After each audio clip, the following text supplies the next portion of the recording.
Ladies and gentlemen, welcome to Dan and Ray Love the Movies live 3D.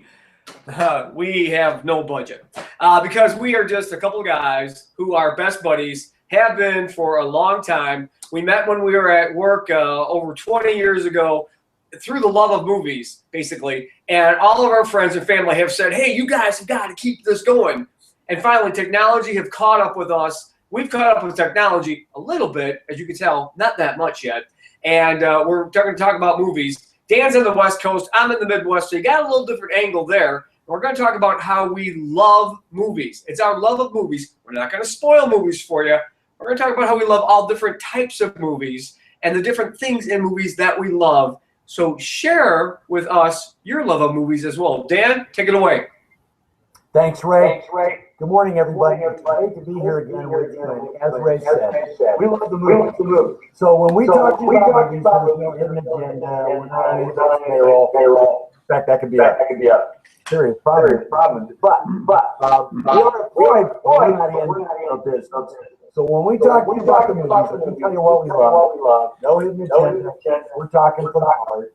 And we'll always tell you the truth. So let's start this podcast. I'm talking to you about two really bad, completely different genres. First, we're going to talk about The Martian.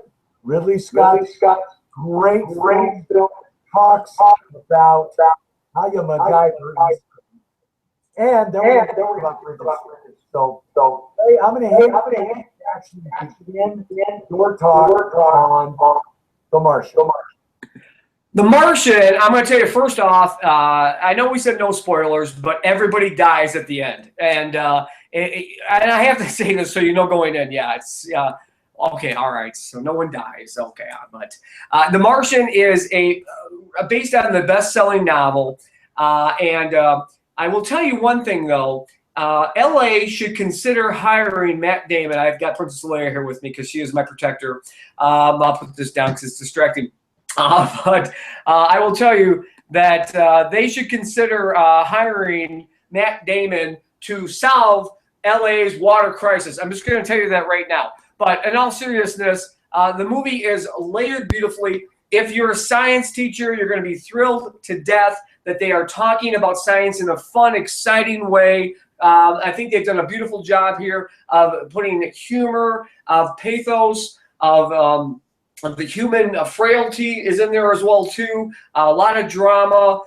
It's on DVD now, Blu-ray. Excuse me. Of course, it's streaming all over the place. Please see this with a friend. See it for Matt Damon. See it for the beautiful music, the cinematography. Ridley Scott. I know he's a little older, but he has found his niche. They found each other quite ironically just by saying, "Why haven't we done a movie together?" And this is the movie they picked. Dan? And Ray, as a child of the 50s and 60s, as I was, you buddy, I remember the space program with great affection. When I was a 12-year-old, 13-year-old, President Kennedy sent that mission to go to the moon and back. This recaps that feeling that feeling of history, and yes, that feeling of pride in the space program. I can't recommend it enough. I think you're going to love it. Whether you approve the scientific view, a gosh darn good thriller. It never lags, it never drags. It's a great, enjoyable 2 hours. So you definitely want to see it. We'll give you our grade at the end of our little show here. Yeah. We rate them on a scale of 1 to 8, 8 being great. 8 is great.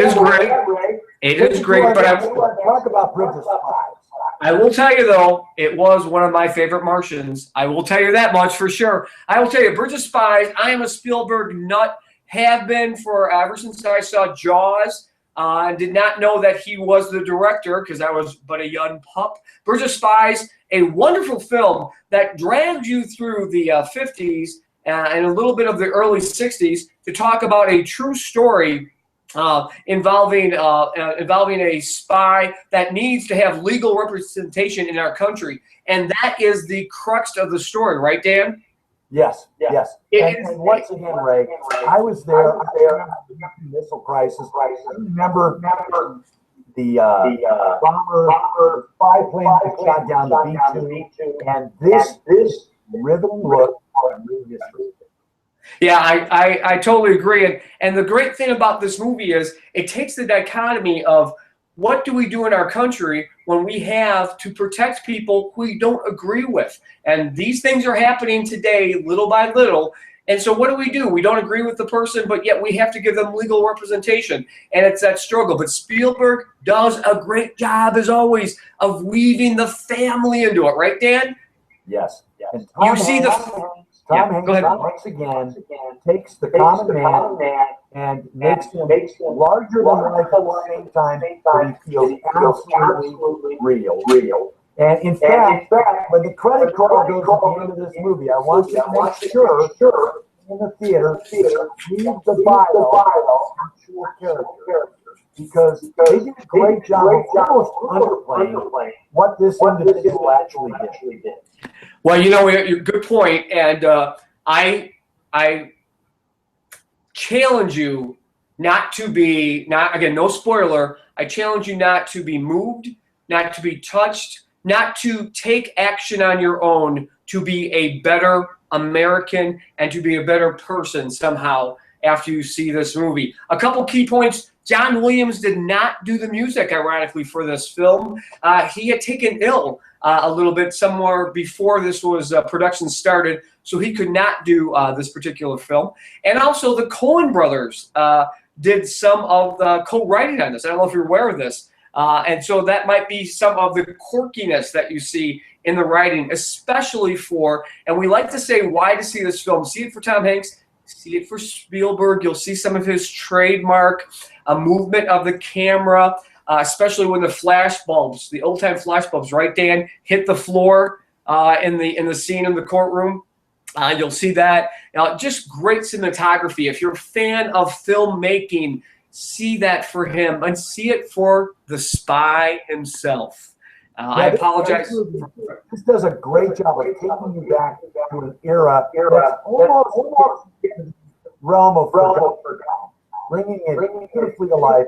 Actually, both these films that we've talked about today do a great job of creating that distant world that is either millions of miles away or many years away and bringing you right back. So, Ray, with that, what are your grades on The Martian and Bridge of Spies?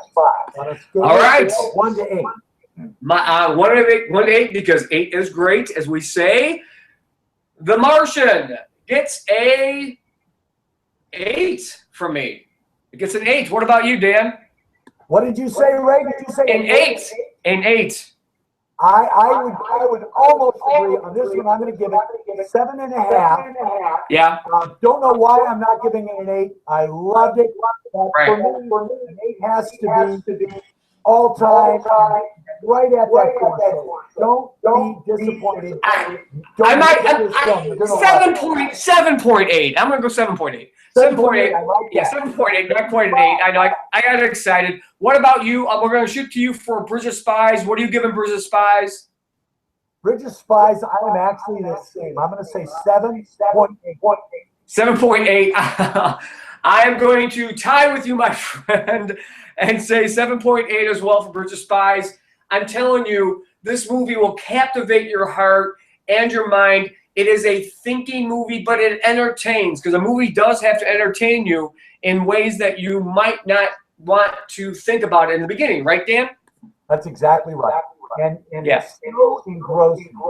It takes you back and really makes you appreciate. In fact, I think both films do a great job of making you appreciate what it means to be in America.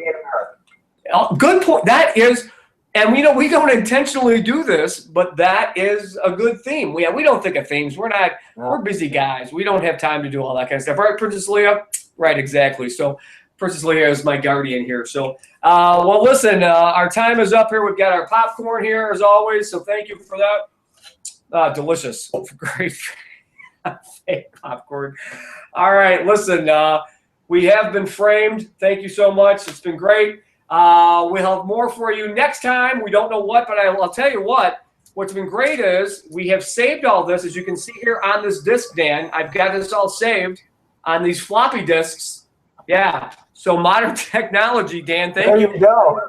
Yeah, very much. So I got it all from Circuit City is our sponsor. Just so you know, I secured Circuit City. So they haven't gotten back. Circuit City. Yeah, they haven't gotten back to me on my MySpace page yet, but they're going to, I know, very soon. So. Shout out to Peter Stormar. As soon as you can, buddy, get back to us. We want to see you on this to talk about movies. You don't have to review movies because we know you're in the business, but we want to talk to you just about the fun that you have in movies, and whatever you want to talk about in movies is cool with us, man, because you're a great guy. Peter Stormar, shout out to you, my Fargo buddy. All right, my friend. Anything else? Peace. Watch the Golden Globes. The Academy Award nominations next Thursday. Here we go. Yeah, and if you're watching this afterwards, we're going to be talking about the Academy Award movies. So with that, we will bid you a fond adieu and keep on loving the movies. Peace. Peace.